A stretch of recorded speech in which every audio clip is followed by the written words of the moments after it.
কোনো রাজনৈতিক বক্তব্যের মধ্যে ঢুকতে চান না মন্তব্য করে প্রধান নির্বাচন কমিশনার এম নাসির উদ্দিন বলেছেন, প্রধান উপদেষ্টার ঘোষিত সময়ের মধ্যে নির্বাচনের প্রস্তুতি নিচ্ছে কমিশন। ভোটার তালিকা হালনাগাদ কার্যক্রমে ইউএনডিপি সরঞ্জাম হস্তান্তর অনুষ্ঠানে একথা বলেন তিনি। এদিকে ভোটার তালিকা হালনাগাদে সচেতনতা বৃদ্ধিতে সহায়তা করার আশ্বাস দিয়েছেন ইউএনডিপির বাংলাদেশ আবাসিক প্রতিনিধি স্টেফান লিলার। শিউলি শবনমের রিপোর্ট। আগারগাঁও নির্বাচন ভবনে ইসির চাহিদা অনুযায়ী ভোটার তালিকা হালনাগাদের জন্য নির্বাচন কমিশনকে ১৭৫টি ল্যাপটপ, ২০০টি স্ক্যানার ও ৪,৩০০টি ব্যাগ দেয় ইউএনডিপি। প্রধান নির্বাচন কমিশনার এম নাসির উদ্দিনের কাছে এগুলো হস্তান্তর করেন ইউএনডিপির বাংলাদেশ আবাসিক প্রতিনিধি স্টেফান লিলার। তিনি জানান, বিভিন্ন রাজনৈতিক দল, সিভিল সোসাইটি সহ অংশীজনদের সাথে আলোচনা করছেন তারা। এরই অংশ হিসেবে ভোটার তালিকা হালনাগাদের মতো গুরুত্বপূর্ণ কাজে এই সহায়তা। In the meantime, this very important exercise of voter registration is starting tomorrow. So we have gotten a special permission to start supporting the Bangladesh Elections Commission before the mission is finalized.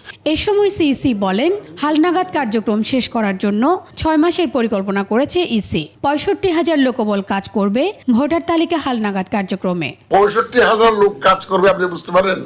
৬৫,০০০ লোক কাজ করবে বিভিন্ন লেভেলে। তার মানে আমরা এটা huge programme, we have undertaken a huge programme, যাতে কুইকলি এই কাজটা আমরা within the time, specified time আমরা শেষ করতে পারি। সেই চেষ্টাটা আমরা করতেছি। বিএনপি আগামী ৬ মাসের মধ্যে নির্বাচন চায়। এই প্রসঙ্গে সিইসির মতামত জানতে চাইলে তিনি বলেন, কোনো রাজনৈতিক বক্তব্যের মধ্যে ঢুকতে চান না তারা।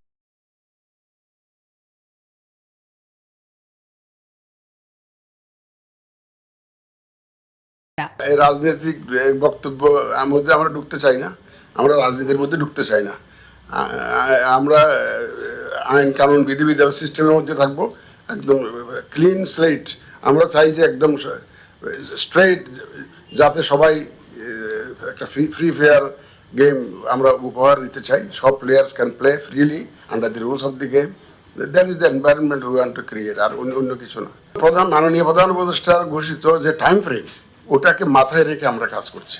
সোমবার সাভারে কেন্দ্রীয় কর্মসূচির মধ্য দিয়ে ভোটার তালিকা হালনাগাদের কাজ শুরু হবে। কালকে সাভারে আমাদের প্রোগ্রাম আছে 10টার সময়, সকাল 10টায় বোধহয়। শিউলি শবনম, একুশে টেলিভিশন, ঢাকা।